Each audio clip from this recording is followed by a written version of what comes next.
The world's first Latin American pope is in Mexico with daunting challenges, both for himself and his hosts. Sunday's Mass in a gritty suburb of Mexico City, a prelude to the one he'll be celebrating Wednesday in the northern border city of Ciudad Juarez, until recently dubbed the murder capital of the world. The church has some big decisions to make. For instance, do you forgive or excommunicate drug traffickers, as was done with mafia bosses in Italy? A question that will be repeated when the Pope visits one of Mexico's overcrowded jails, 1 week after yet another fatal prison riot, this one in Monterrey. And what message for a Mexican government that's recalibrated its approach with the escape and recapture of drug lord Joaquim El Chapo Guzman, while facing broader scrutiny over lawlessness and inequality, as highlighted by Francis's visit this Monday with indigenous peoples. Today, in the France 24 debate, the Pope in Mexico, with us, Mexico's new ambassador to France, Juan Manuel Gomez Robledo. Thank you for being with us. You presented your letters of credential this very day. Yes, 2 hours ago to President Hollande. Welcome to Paris. Thank you very much. Joining us from Mexico City, John Ackerman, editor-in-chief of the Mexican Law Review. Nice to see you again, John. From Pristina in Kosovo, Edgardo Buscagaglia, the author of Money Laundering and Political Corruption, The Art of Organized Crime. Thank you for joining us. Pleasure. Thank you for having me. And Gaspar Estrada of the French Political Science Institute, Sciences Po's America's Observatory. I guess we call it like that. Yes. Thank you for being with us. Thank you. The France 24 debate, where you can join the conversation on Facebook and Twitter, our hashtag F24debate. Let's start with the latest. The Pope visiting Mexico's poorest area in the south, Chiapas. 2 decades ago, you'll recall, indigenous Mayan people staged the so-called Zapatista uprising. The Pope speaking before indigenous peoples, asking for forgiveness. Your people have been misunderstood and excluded from society.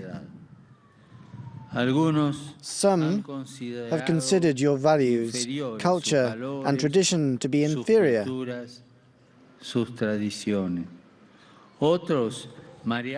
Others, intoxicated by power, money, and market trends, have stolen your lands or contaminated them.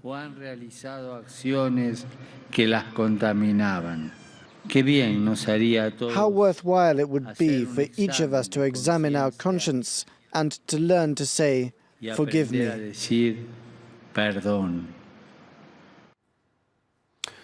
Ambassador, what's your reaction to this apology? Well, the message of the Pope is very powerful. Mexico is a hugely important Catholic country.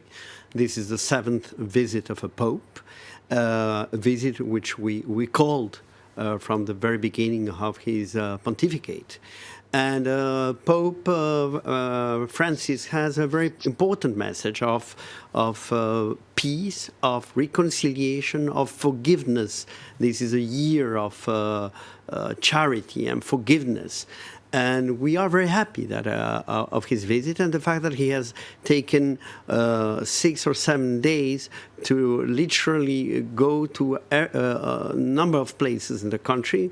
Of course, he will be visiting, he's in Chiapas, he will be visiting also Chihuahua and Michoacan and state of Mexico. This is a very important visit to us. Mexico has also a very important relationship with the Holy See. But this asking forgiveness to the indigenous communities?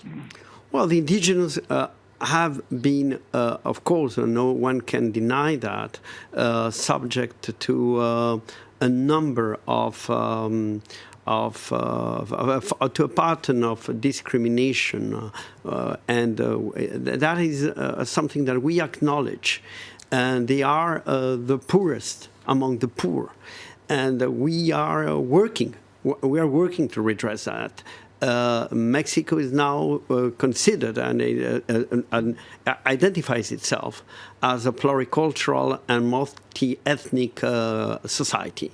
And we have important public policies that address indigenous peoples and their needs. John Ackerman, what do you make of the Pope's apology?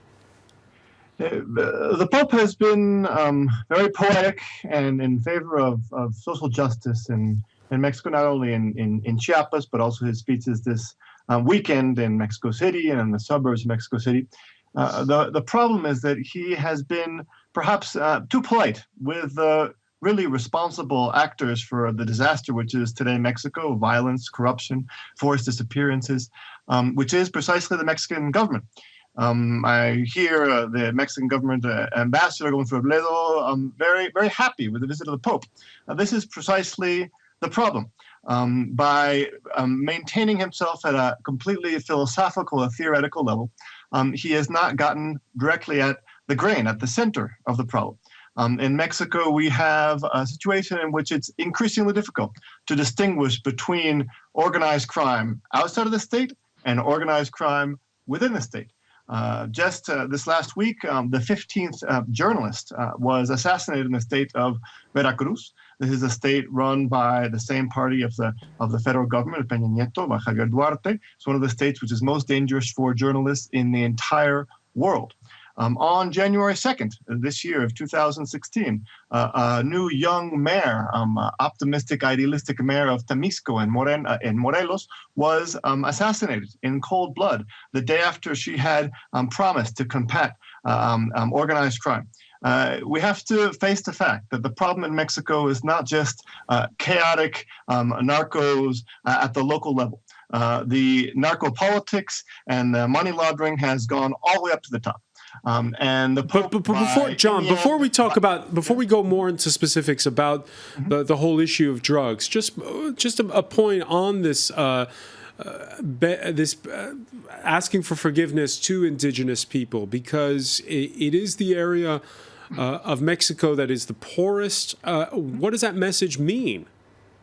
Well, the Mexican government should follow up and also apologize for the incredible destruction of indigenous cultures and poverty. This is the reason why the indigenous people of Chiapas are so poor and exploited, is because of the neoliberal policies driven particularly strongly by the present administration, which has led to the destruction of the sustenance for the indigenous people and their exclusion from national development. So I think it's great that the Pope apologizes. The problem is that the Mexican government and political class also needs to apologize and actually do something about it, instead of just hiding behind, laws and policies which supposedly resolve the problem in the long term, but don't do anything to actually attend to the humanitarian crisis in Chiapas and throughout Mexico, which is happening right now.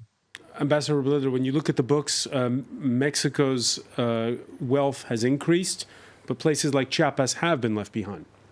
Oh, they have. They have. Over the last 20 years, there's been a great deal of social progress. But of course, more needs to be done. Should there be an apology, like John Ackerman suggests? Well, I think that it is very good from the Pope to ask for that apology. What the government and the state and society must do is to implement a number of policies, which are, as he rightly says, in the books, in the codes. But there's a need for more implementation and to build a better culture of human rights. But no one can deny that Mexico is a solid democracy with institutions, with a separation of powers, and we are doing whatever it takes to promote the rule of law in the country. It will take time. It will take time. But we are putting in place a number of institutions, a number of legal reforms, and more, with the help of a vibrant civil society, which is very active, things are starting to change on the field. All right. Well, I think that actually the Mexican economy has been polarizing since the NAFTA agreement, and states like Chiapas clearly were not advantaged by this agreement, in terms that the economic mix and the economic trend of Mexico has been really linked with the development of bilateral relations between Mexico and the United States, and that has been helping states like Chihuahua, for instance, to develop themselves, but all the states, southern states of the country, had lack of growth, and that could explain actually that anger that exists in states like Guerrero, where you had the crime of the former professor of Ayotzinapa, because those states are basically, driven by drug lords that give money to those populations that have no actual normal economic activities, because they're not linked with actually the progress of the Mexican economy, which is really linked with this bilateral relation between Mexico and the United States. All right. After the visit to Chiapas, there's Guadalajara, where he'll touch on the issue of migration, and Ciudad Juarez, as we mentioned on Wednesday, where he'll visit a prison and celebrate Mass there, that town near the border. In Mexico City, the Pope visiting a children's hospital in the company of personalities that included First Lady Angelica Rivera and the son of Mexico's richest man, telecoms tycoon Carlos Slim. Let me ask you, Edgardo Buscaglia, because I feel like we're having the same kind of conversation we had when the Pope visited the United States, which is the question of, is the Pope left-wing or right-wing? The Pope is a sensible person. I mean, he's trying to convey a sense of social justice to a Mexican political elite that is literally detached from reality, from the reality of the average woman or the average person in that country. Mexico is a country suffering from an armed conflict. Armed conflicts are defined by the Geneva Convention. I mean, Mexico is a country with more than 27,000 forced disappearances. Mexico is a country with more than 50% of their people are poor or extremely poor. Mexico is a country where you have a sub-Saharan reality, an African reality, when the Mexican political elite is behaving as if they were part of the French elite. You have a problem, you have detachment from the real world coming from the political elite in Mexico, and the Pope is just conveying a sense of social justice and scolding the Mexican elite for not grabbing this problem and starting to solve it. I've been hearing the same speech for decades in Mexico. I mean, the ambassador should be hired by Disneyland in France because, he's conveying a fantasy reality. And Mexico is a country where you have more than 27,000 forced disappearances. This brings you to the level of the disappearances of the dictatorship in the Southern Cone. So the Pope is trying to be diplomatic. He's a chief of state.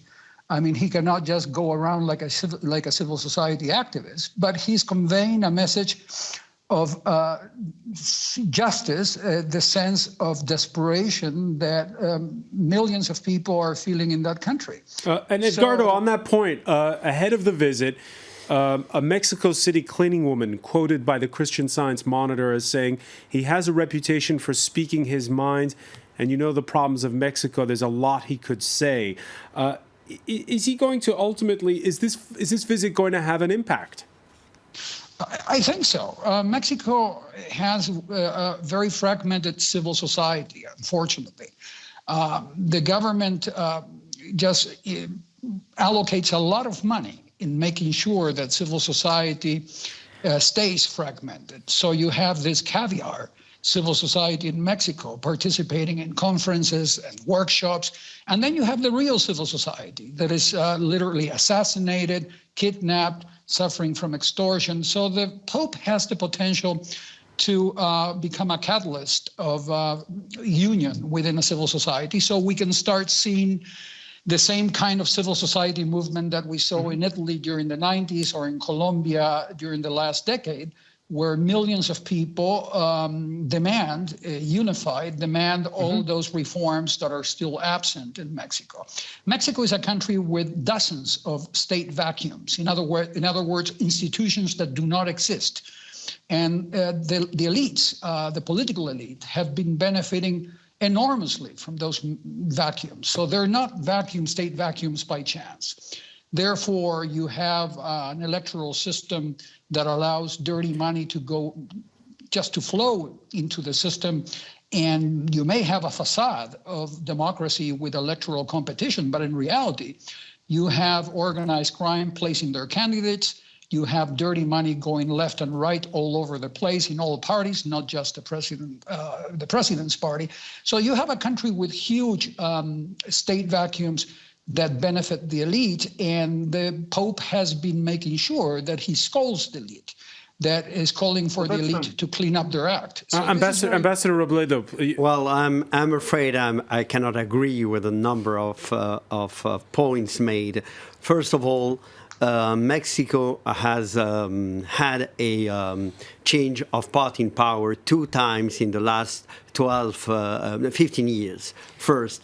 Second, if you compare the state of organization of civil society 20 years ago with what we have right now, there is an enormous progress. Of course, more needs to be done, but civil society is part of the daily decisions made in the country. But do you agree it's not gone as far as places like?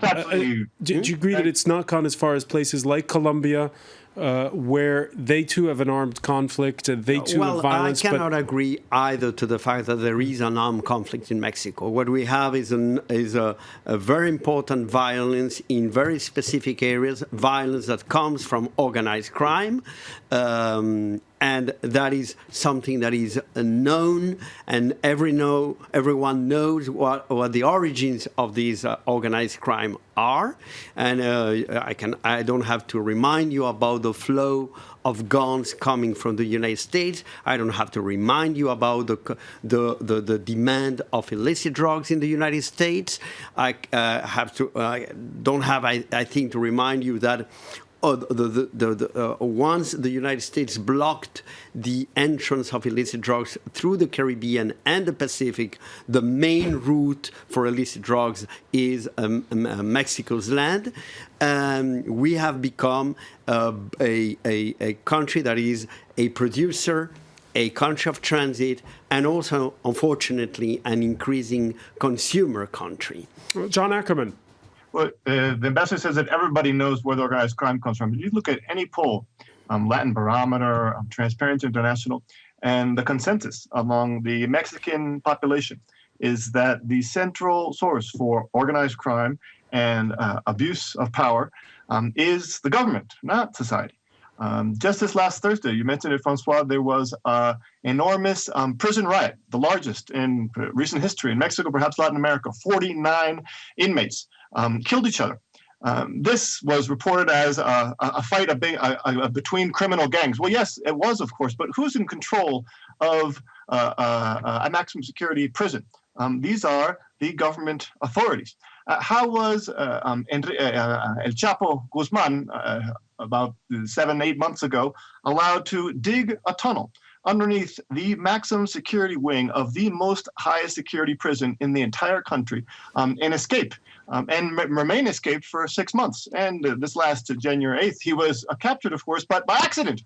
The approach on his house was a failure. He escaped once again through a hole underneath his safe house. Mexico is literally falling apart. If you look at... All right, John, I'm going to interrupt you very quickly because we have to take a very quick break. We'll pick up on that point. You're watching the France 24 debate.